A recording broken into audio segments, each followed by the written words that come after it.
do have that big vision, like you just mentioned, and then all of a sudden you're slapped with the overwhelm.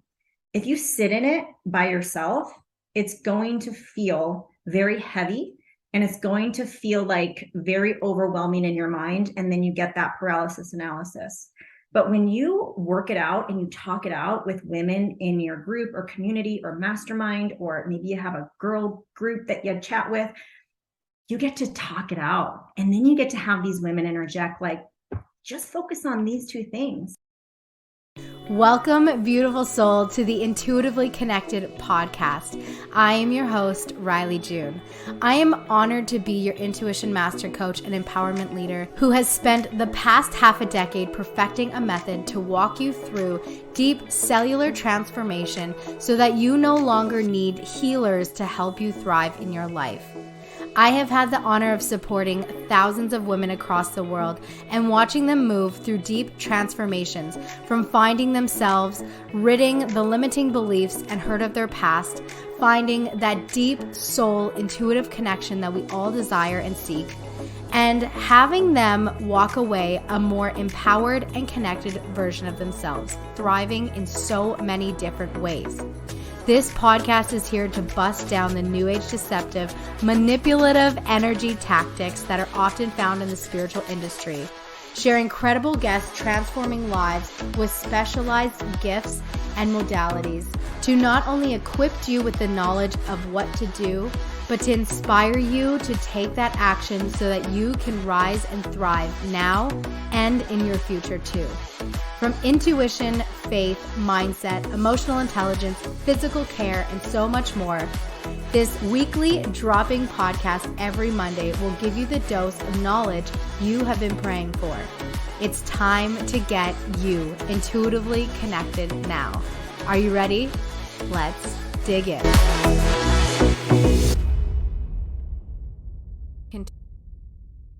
Souls, welcome to another session. I am so excited to have Felicia Romero with us today, and we're going to be talking about all things finding your purpose.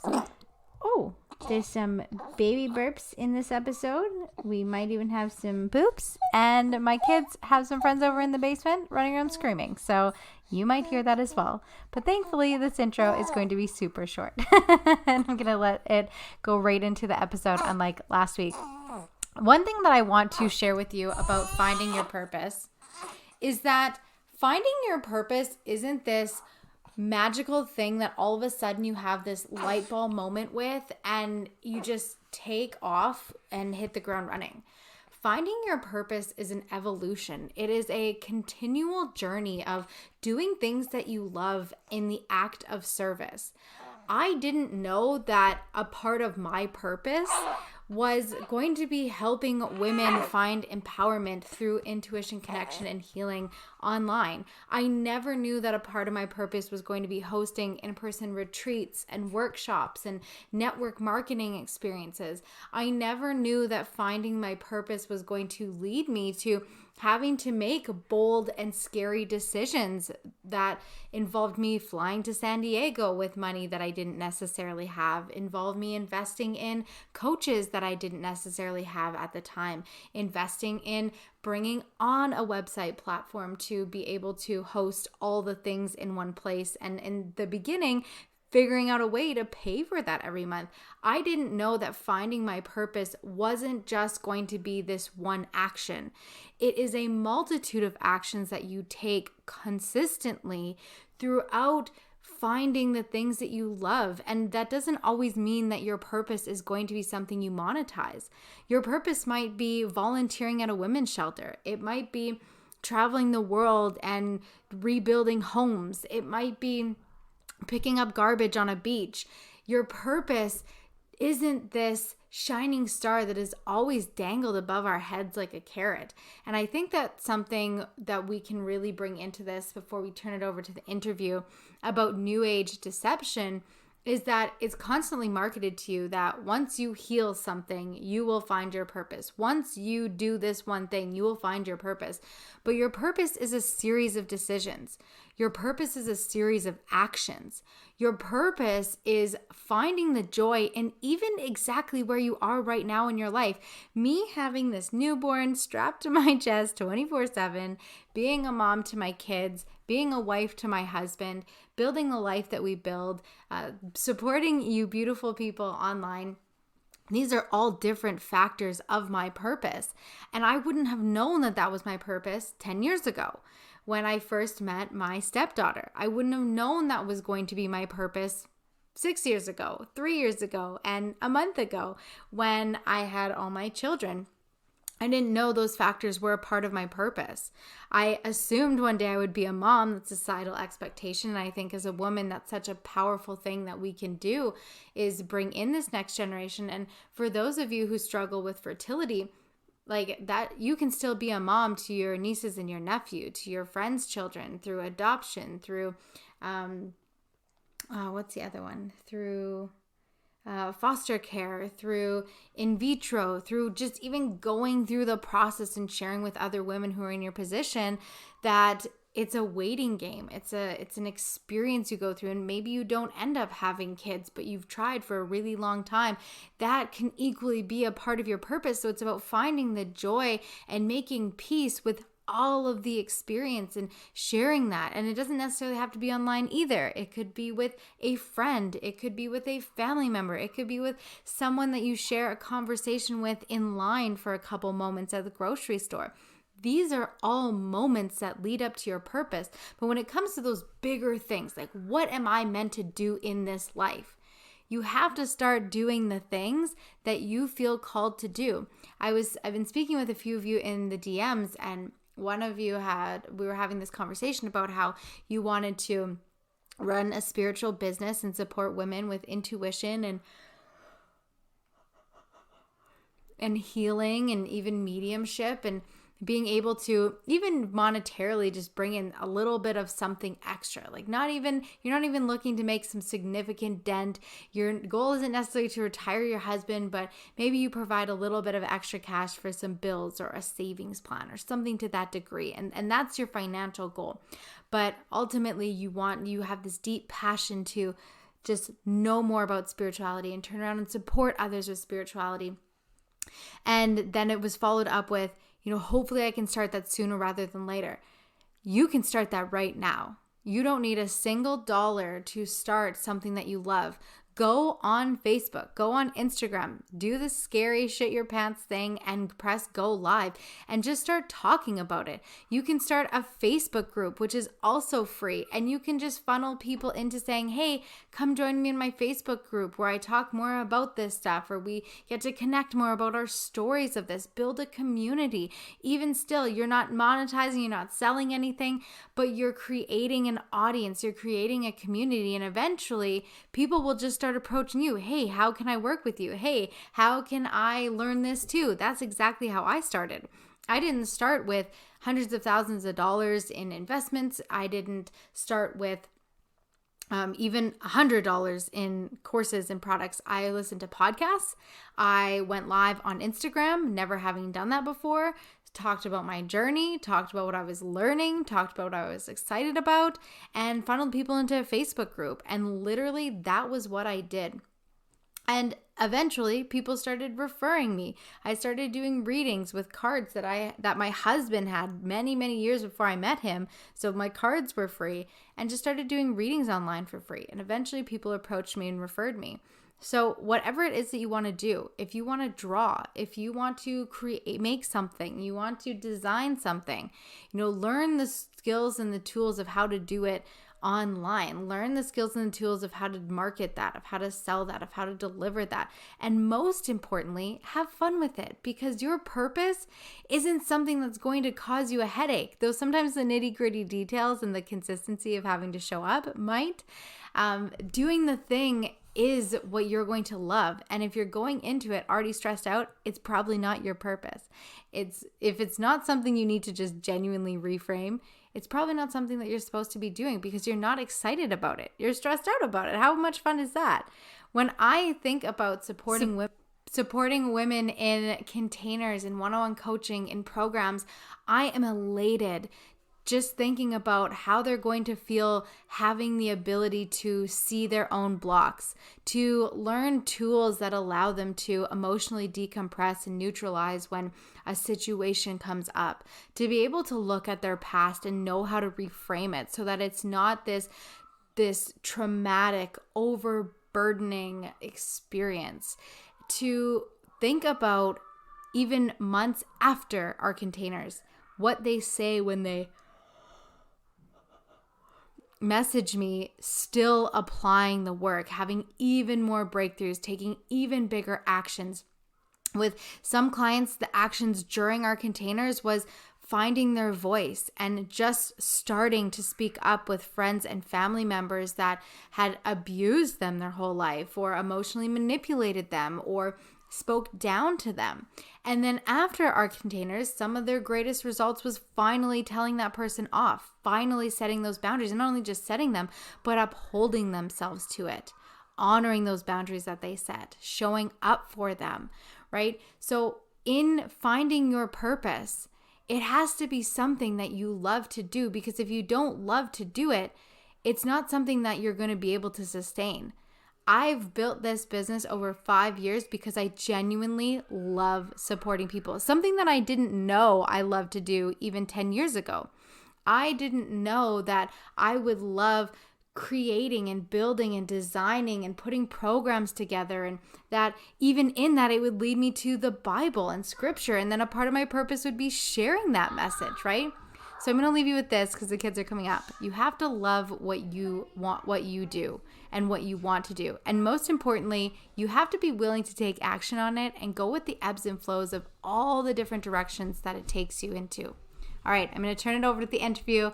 Make sure to tag us on Instagram, screenshot. Let us know what your biggest takeaways are. Welcome everyone to another session. I am so excited to have Felicia Romero with us today. I hope I'm saying your last name correctly. But Felicia is such a wealth of knowledge and such a beautiful human being. I'm so excited to share her world and her wisdom and her energy with you guys today. So Felicia, thank you for coming on. And I'd love for you to start off with just letting everybody know who you are and what magic you provide to this world.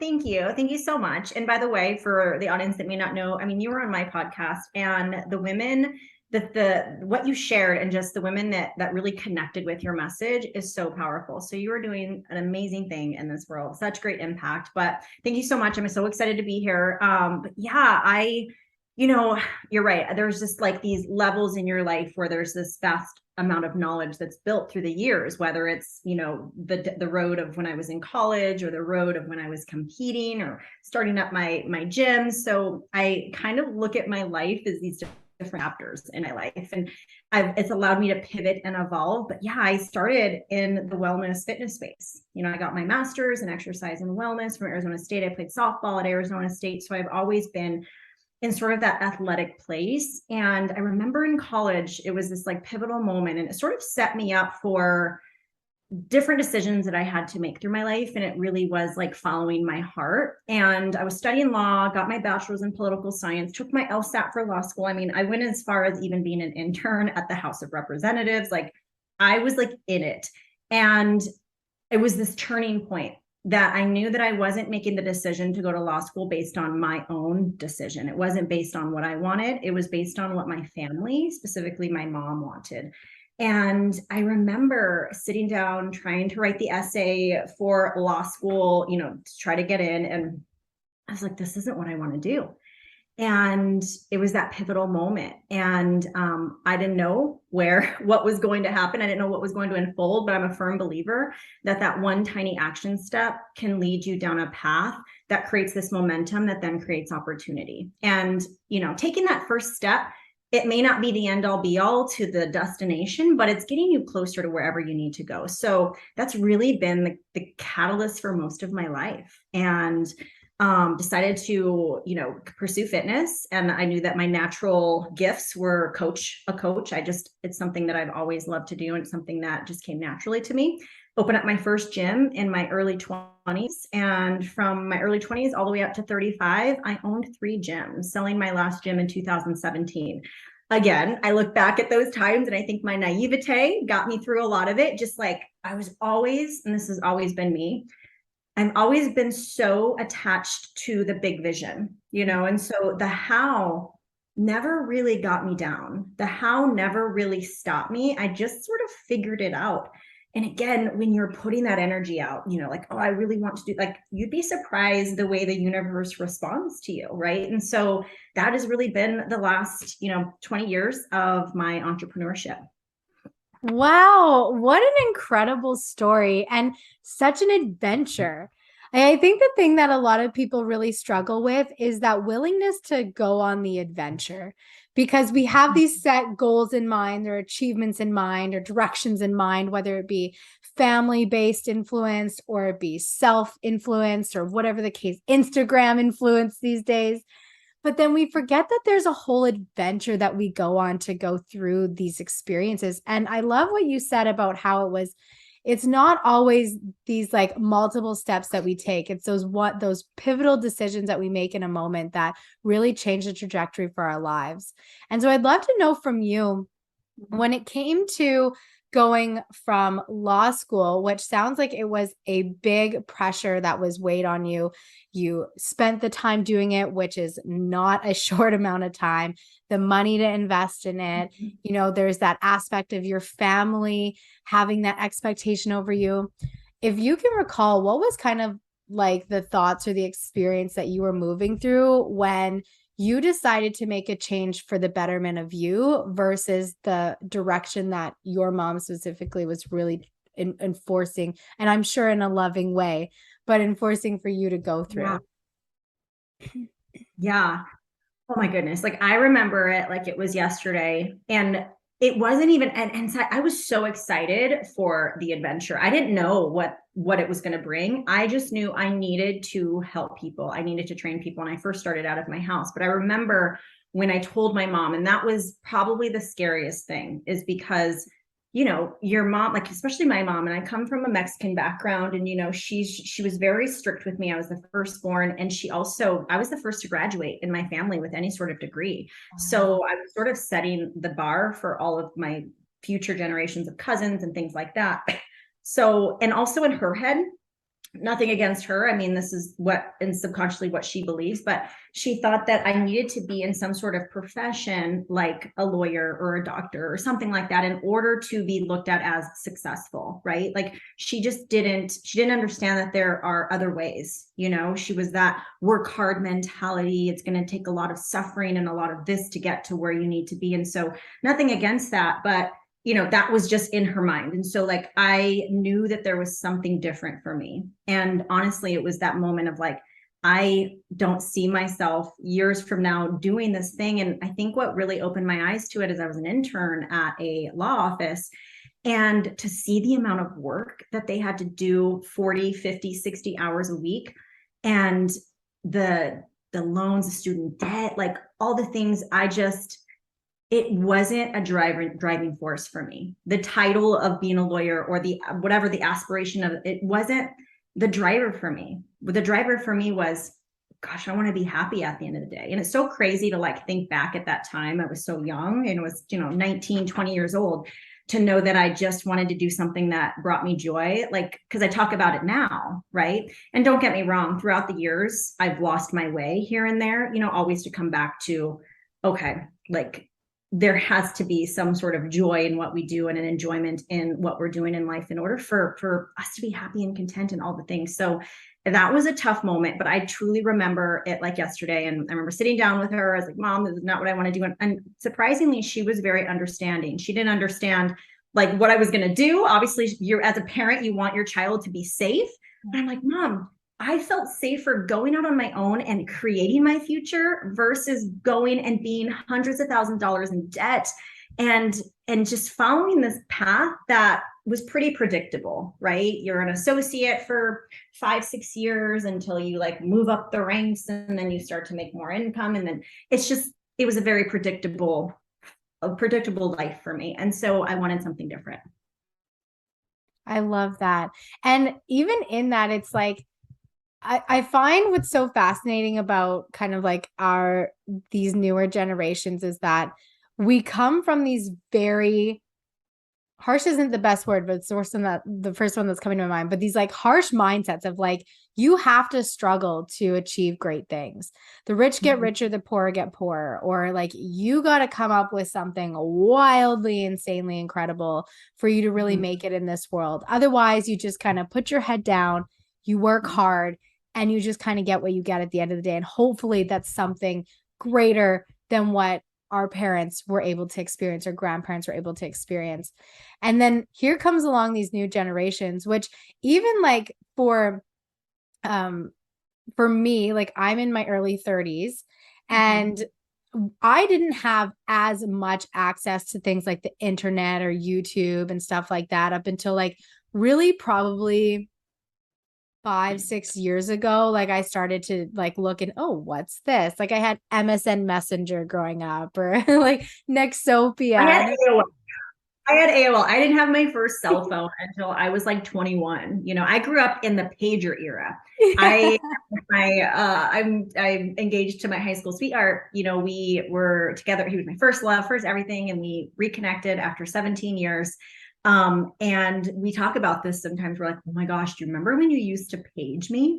And like the highlight of our Friday night was going Blockbuster and like renting a new release. Like that was how we grew up, right? And so yeah, I didn't, and I'm really glad that I didn't have the social media through my 20s because I wasn't quite like in it yet to really have the comparison to what others were doing. I literally just stayed the course of like, what is it that I want to create? What is it that I want to build in this world? And I like was able to stay the course without any sort of like distraction or outside noise because the social media just wasn't quite where it is now, obviously. Yeah. Yeah. And even for myself, I found that when I got started 5 years ago, like there was a lot, but there still wasn't as much as there is today. And I love Mhm. that the Friday night blockbuster moments because that was my childhood growing up. It was such a sad thing when they finally closed down. I was like, oh, that's so iconic. Kids will never know. They'll Totally. never I know love. what it's. Oh, I was gonna say Oh, go ahead. Sorry. they'll never know what it's like for the new movie to come out and it already be rented from the shelf. Yeah. Oh my gosh. And anytime I bring this up, because I have a stepson who is 7, and like he's like, well, like you mean like a Sega Genesis? Like he doesn't understand like anything. And whenever I bring that up or I try to show him pictures, and it's so funny to see. But it really was those moments. They're very nostalgic, right? It's like you think back and it brings you back to a moment in time where things were just little bit more, more simpler and just more easygoing. And so I think, there's the pros and cons to obviously social media. And I think for business owners, it can be a really great thing. But I do remember a time where it was just a social photo sharing app, and that's all it was, right? Yeah. Yeah. Well, where I was going with this, I love it. Sometimes we just get lost down memory lane. But where I was going with this is that we grew up with these generations who had these like very specific mindsets and mentalities. And now we're starting to find ourselves in this new era where it's like, what else is possible? And I find that that tends to be the triggering pivotal moment for a lot of people where it's like, okay, I could go in this direction, but do I actually want that? Where we have more options or opportunities now. And that question, what else is possible for me? Aside from just this beautiful experience that you've already shared, how has that been a catalyst and an influence for you to continue to move through your life and sell your gyms and become a speaker and change your direction and your vision? Yeah, that's a great question. And it always brings me back to the doing the thing, well, alignment first and foremost. It's like being able to go down this road. And yeah, it may be hard, but I also now look at hard as it doesn't have to equate. I know we talked about this. It doesn't have to equate to this like suffering.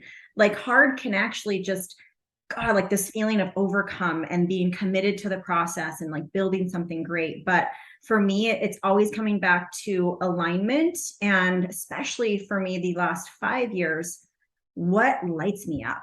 Like inside, what sounds kind of scary, but really exciting, like hosting a retreat in Sedona, like gosh, this feels like a stretch. Okay, this feels like a stretch.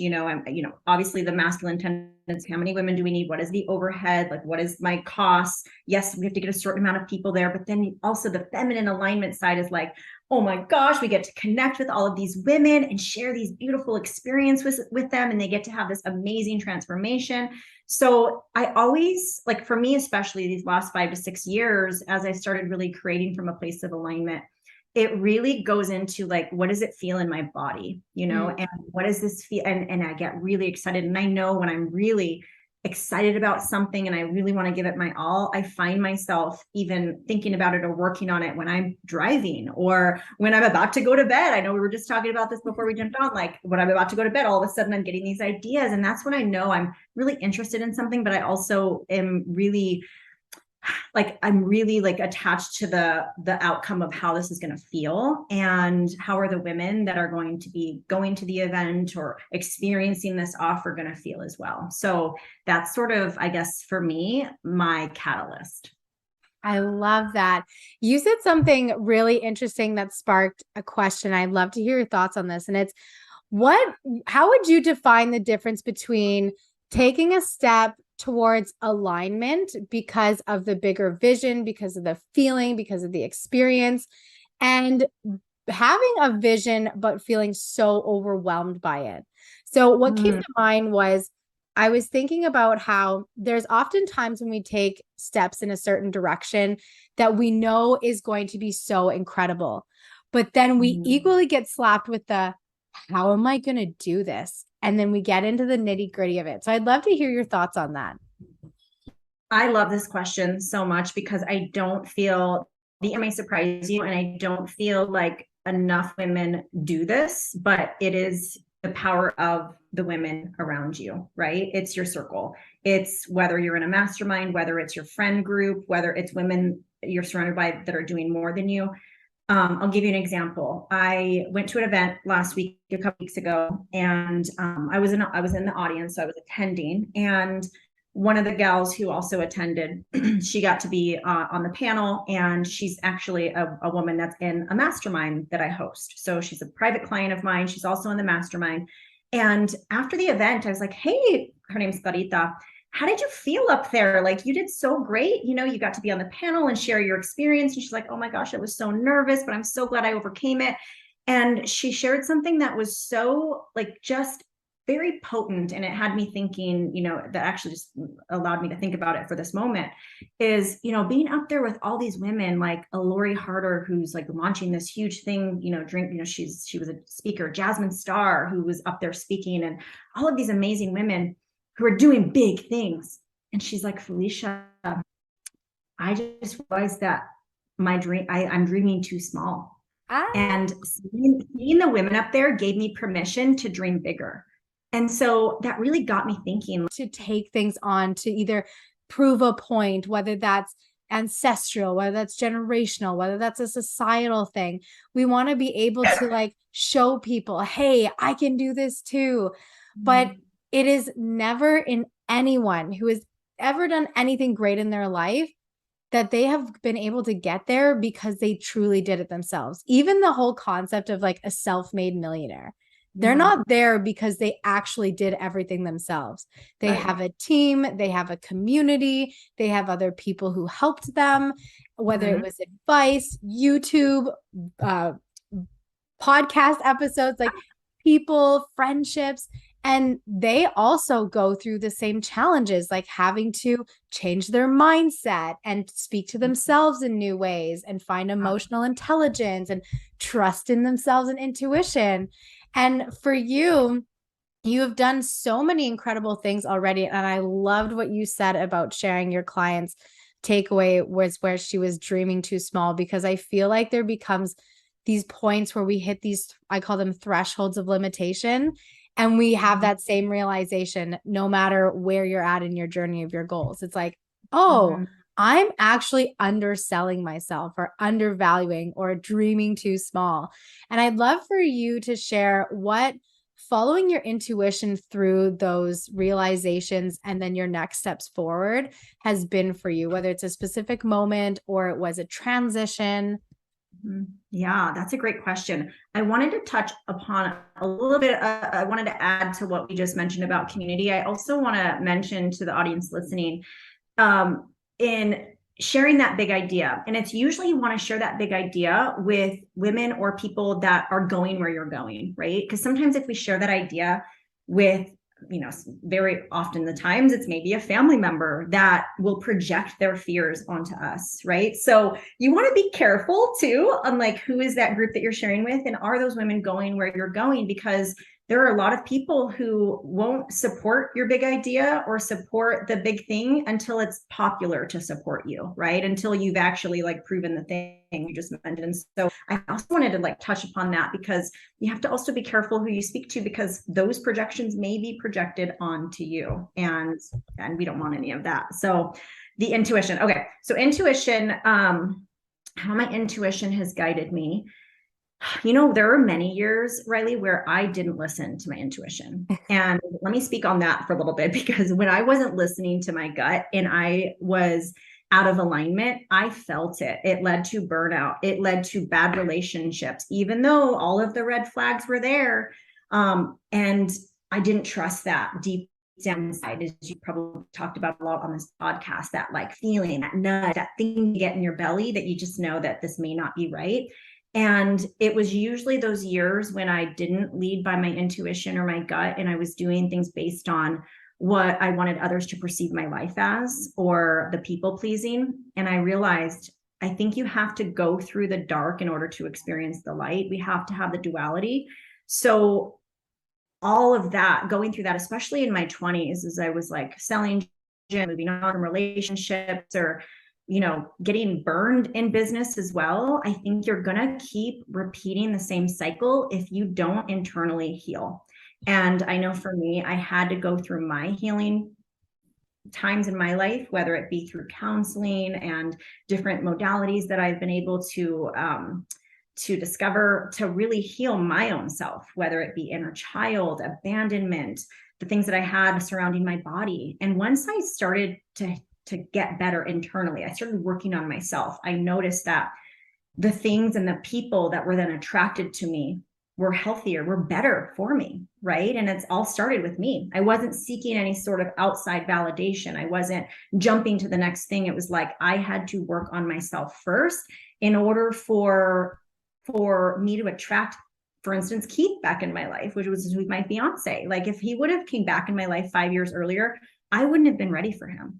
I wouldn't have been able to appreciate his kindness, his humbleness, his very soft-spoken nature, because I was so in my like masculine and like, I need this kind of man, and who's powerful and who's this. And it's like, I wouldn't have been able to appreciate the person that he is. So, I do believe that you will find your intuition when you realize that you haven't been using it, and you go through the lessons, you go through the darkness in order to get to the light. Oh, that is such a perfect answer, even down to the fact that you have to go through it to be able to see what is actually for you. And then you gave your example of your fiance, because I can definitely relate to that. My now husband, we had met 10 years prior. We actually got married 10 years to the day that we had first originally met. And he at the time was in another relationship, and then life took him on a journey and took me on a journey. And when we finally connected again, I had gone through a lot of relationships that both on my end and on their end were very self-sabotaged. And I didn't understand why I couldn't commit to this person, or why this person was so all over the place, and so on and so forth. And until I started to really look at myself and my role and my thoughts and my energy and my beliefs, I wouldn't have been able to accept the person that my husband is and always has been when he came into my life. And so I think that whether you relate to that in terms of relationships, or even money, or jobs, or risk taking, or building a business, like there is a duality that you do get to move through. And one of the things that you talked about as well is that needing that external validation, which is super important, because now we live in this world where we're validating our own experiences either based off what we don't have, or off of what somebody else says that we could have, whether that's a psychic, a different healer, whether that's a friend, a coach, a mentor. And when we learn the tools to be able to walk through these experiences, walk through our own fires, yes, have the support. Yes, just like you said, go to the people who are in the same arena as you or have walked through that fire before you, right? Like make sure that you're sharing with someone who actually understands you. That is such a catalyst for true transformation. And it is such a beautiful evolutionary experience and isn't just limited to like a one-time thing. Because then there will be something in the future that comes up where you're like, oh, wait, now I know how to move through this and I won't be down and out for months or years at a time. For And sure.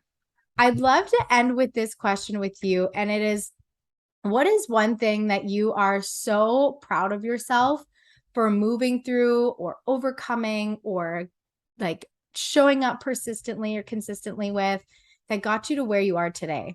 That is a great question. And I just was on vacation and I took my mom and I invited my mom and my stepdad along and we went to California and I love like at dinner time, I asked like, some questions and we kind of deep at dinner. And, one of the things that my mom reflected back to me that will answer this question perfectly is, and sometimes we forget it, we forget what we've been through, but she's like, Felicia, I'm just, and she does this, every so often where she's like, I'm just so proud of you. I'm proud of the thing and the woman that you are and the things that you've done. But she reflected back to me that, Felicia, no matter what you've been through and, because I've lost businesses, I've been sued, I have lost everything. I've started over, Rylee, a couple times in my life. And you never really start obviously from ground zero. You start with experience. But in my head, I'm like, I'm starting from ground zero. Like, oh my gosh. And so like, no matter what I've been through and no matter what life has thrown my way, I have been able to bounce back. And as you get older, you're able to handle the failures a lot quicker. You bounce back a lot quicker, which speaks to what you were just saying. That has been my life. Whatever has come at me, whether it's people or businesses or my body or the things that I've struggled with, I've been able to overcome them and continue to believe in love. Okay. And not let the bad things that happen in my life like completely destroy me and not be open and optimistic to love. Right. So believe in love, believe in possibility, believe in my ability to make things happen, believe in, starting a business and growing it and becoming wildly successful doing it. So no matter what. So, being able to have my mom reflect that to me, it's like, oh, wow, you're right. Like, thank you. I received that. Like, thank you so much. And it was just a powerful reminder that we're going to have these human moments and we get to decide how we want to or how we choose to react to them. So, yeah. So powerful. And to anyone listening, just know that Felicia isn't some like guru, high master person in this world. Like she is a woman just like you who is working on herself every day, striving for more, making the changes. And she gets to experience these things that are equally wildly available for you. So, Felicia, I want to thank you so much for tuning in with us today and sharing all of this. I know that the women who listen to this are going to walk away just feeling so much more enlightened and inspired and hopefully find even more of a belief within themselves to keep going. But I would love for you to share where they can find you, how they can be a part of your world. And then, of course, we're going to have all the links in the show notes for you guys as well. Absolutely. Well, I've had so much fun. You're incredibly easy to speak to. I hang out over on Instagram. So at Felicia Romero. So just my first name and last name, and my last name's Romero. I do some TikTok stuff. I'm on there. Same thing, first and last name. But yeah, Instagram is probably the place where you'll see me the most. So you can follow me there. I love it. All right. Well, we'll definitely have to connect again soon. And again, thank you so much for being here with us today. Absolutely. Thank you. Bye. Before you go, I would love and appreciate so much if you could take a moment of your time to leave a 5-star review. It helps me to be able to get this message out to so many more in the world. And I am so truly thankful that you choose this place to be every single week. Until next time, don't forget to find the magic in today.